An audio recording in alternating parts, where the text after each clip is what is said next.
kepada saya, mengikuti saya, kata Rasul.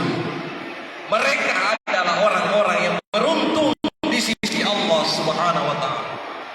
Akan tetapi Nabi mengulang 3 kali kalimatnya, tsumma tuba, tsumma tuba, tsumma tuba. Kemudian lebih bahagia lagi, lebih beruntung lagi, lebih bahagia lagi. 3 kali diulang Rasul. Mereka yang tidak pernah melihat saya, mereka umatku yang tidak pernah berjumpa dengan saya, lalu mereka beriman dan mengikuti ajaranku. Kita semua orang-orang yang ada di masjid ini adalah orang-orang yang paling dicintai oleh Allah Subhanahu wa ta'ala. Hadirin hadirat jamaah salat tarawih yang dimuliakan oleh Allah Subhanahu wa ta'ala. Sebelum saya membahas materi tentang hal-hal yang membatalkan puasa Ramadan secara singkat, saya ingin sampaikan kepada seluruh jamaah ada 2 hal muqaddimah yang sangat penting pada malam kedua Ramadan ini. Yang pertama adalah ketika Rasul menasihati sahabatnya yang bernama Abu Dzar Al-Ghifari radhiyallahu anhu. Abu Dzar ini adalah mu'allaf yang dulunya mengingkari kebenaran agama, lalu kemudian mengikuti Nabi, memeluk ajaran Islam, lalu kemudian dinasihati oleh Rasulullah sallallahu alaihi wasallam. Dari 4 nasihat Nabi ini, mudah-mudahan jamaah bisa mengambil i'tibar dan pembelajaran di dalamnya, termasuk saya sendiri pribadi. Yang pertama, ya Abu Dzar, jahidis safinata fa innal bahra 'amiq. Wahai Abu Dzar, perbanyaklah bekal-bekalmu, karena lautan sangatlah dalam, lautan sangatlah luas. Ulama muhaditsin memahami bahwa yang dimaksud adalah bekal adalah apa yang kita tanam di dunia ini. Itu juga yang akan dipertanggungjawabkan, itu juga yang akan menyelamatkan kita di hadapan Allah Subhanahu wa ta'ala. Termasuk transitnya kita di alamul barzah. Alamul barzah adalah alam antara bainad dunia wal akhirah. Bisa dibayangkan Bapak Ibu sekalian, dalam salah satu hadis dikatakan bahwa ketika orang yang meninggal dunia, setelah dimandikan, setelah dikafani, setelah disolati, lalu diangkatlah orang meninggal itu ke kuburannya. Kalau dia orang yang baik, orang yang soleh, yang banyak amalnya di dunia ini, dia berteriak, kok dimuni, kok dimuni, kok dimuni. Segera bawa saya ke kuburan, segera bawa saya ke tempat saya. Semua makhluk mendengarkan kecuali manusia. Itulah sebabnya Bapak sekalian, sangat-sangat dianjurkan kalau ada orang yang meninggal segera kuburkan. Tapi bagaimana kalau tahu ada anaknya jauh dari Timika mau ke Sulawesi? Tidak apa-apa, ditunggu. Ulama berfatwa, silahkan tunggu dulu anaknya, besok dikubur. Tapi kalau saya pribadi, kuburkan segera. Karena kalau orang baik berteriak, kok dimuni, kok dimuni, kok dimuni, segera bawa saya ke kuburan. Tapi kalau Rasul mengatakan wa in kana ghairu salihah, kalau orang itu tidak soleh, maka berteriaklah orang yang mau dibawa di kuburannya, ya wailaha aina tazhabun, celakalah saya, mau bawa kemana saya ini, kembalikan saya ke rumah saya. Na'udzubillahi min dzalik. Soleh segera bawa, yang tidak soleh dia pasti berteriak ya wailaha. Bekal yang pertama adalah bekal ketakwaan kita kepada Allah. Fa inna itu kan tazawwadu fa inna zadat taqwa, maka sesungguhnya bekal yang terbaik adalah bekal ketakwaan kepada Allah Subhanahu wa taala. Yang kedua kata Rasul kepada Abu Dzar, ya Abu Dzar, khuziz zada kamilan fa inna safar ba'id. Nabi mengatakan bahwasanya perbanyaklah amalmu, perbanyaklah amalmu, khuziz zada kamilan fa inna safar ba'id, karena perjalanan itu sangatlah panjang, masih jauh perjalanan kita menuju kepada Allah Subhanahu wa taala. Kemudian yang ketiga, wahfifil himla fa inna naqada basir. Lalu kemudian Nabi mengatakan, wahai Abu Dzar,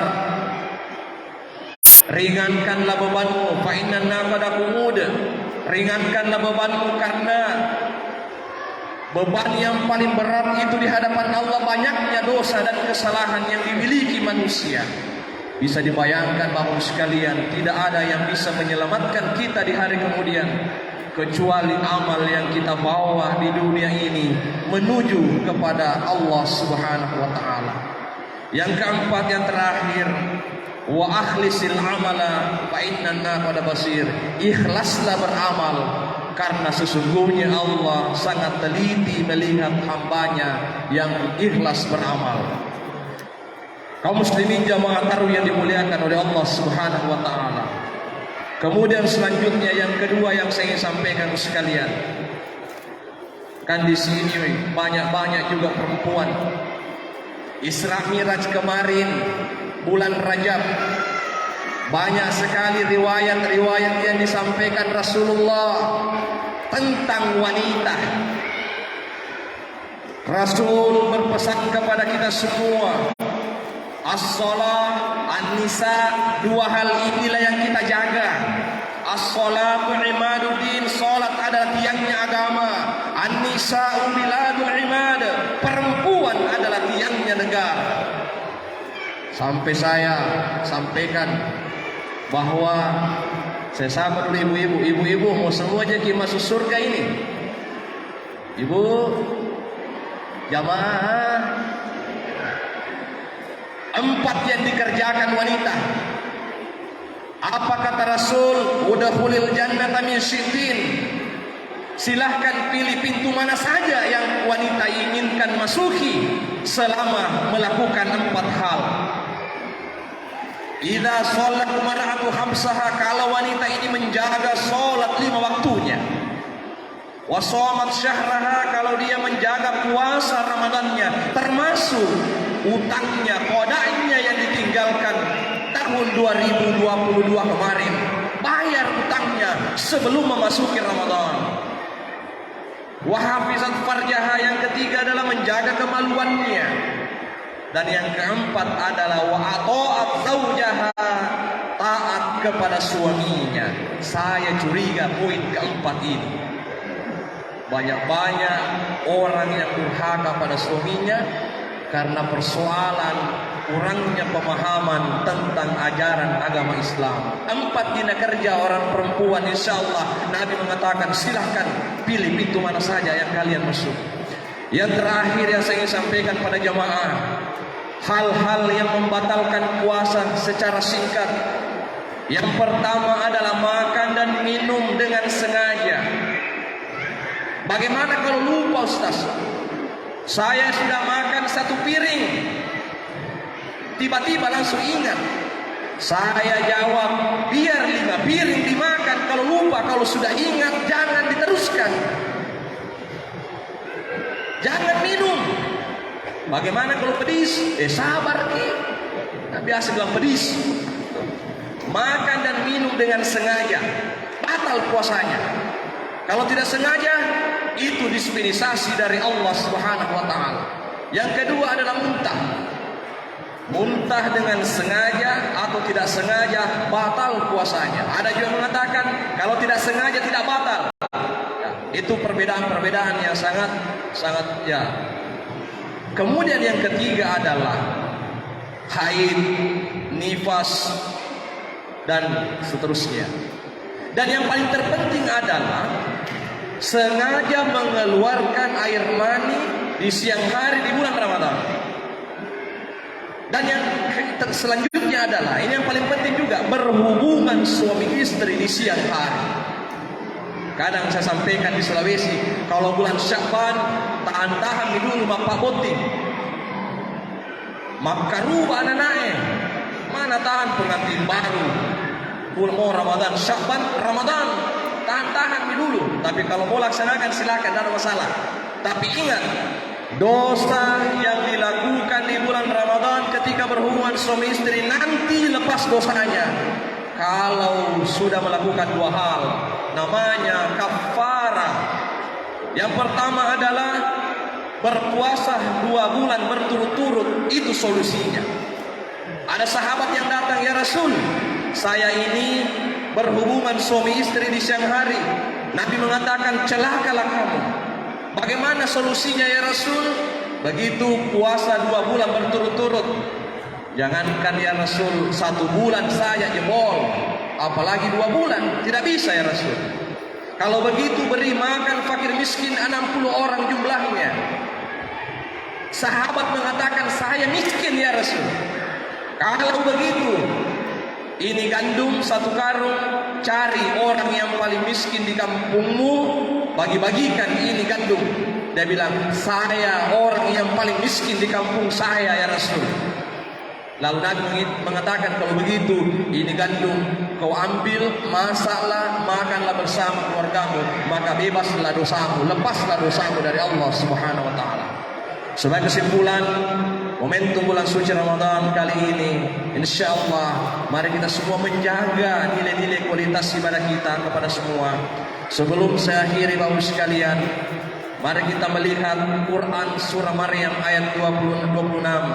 Allah mengatakan, fa imma tarayyanna minal basyari ahadan faquli inni nazartu lirrahmani sauman falan ukallimal yauma insiya.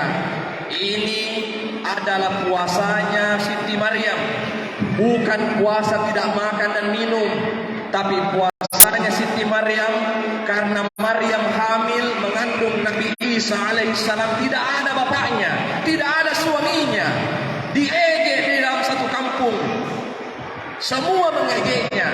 Allah mengatakan, turun ayat, kalau ada orang yang kau temui Maryam, siapapun orang yang kau temui, bernasarlah kamu, saya berpuasa, saya berjanji berpuasa.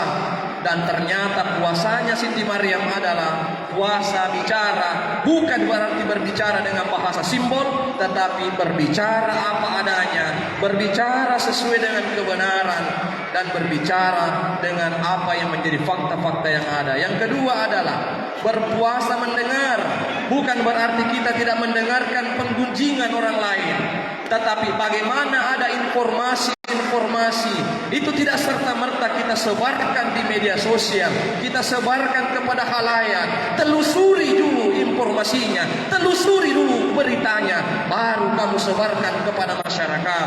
In ja'akum fasiqun binaba'in fatabayyanu. Kalau ada berita yang fasik, maka tabayyun dulu, telusuri. Kemudian yang paling terakhir adalah puasa melihat. Puasa melihat adalah puasa bukan berarti kita tidak memandang sesuatu yang tidak bagus, kita tidak memandang sesuatu yang jelek, tetapi bagaimana di bulan Ramadan ini kita maknai Quran surah Maryam ayat 26 tentang puasanya Siti Maryam, puasa bicara, puasa mendengar, dan puasa melihat. Bagaimana kita berusaha untuk tidak melihat mata ini hal-hal yang dilarang, yang tidak diizinkan oleh Allah Subhanahu wa taala. Sekira demikian saya akhiri dengan ucapan minallahil musta'an wa alaihi tiklan. Wassalamualaikum warahmatullahi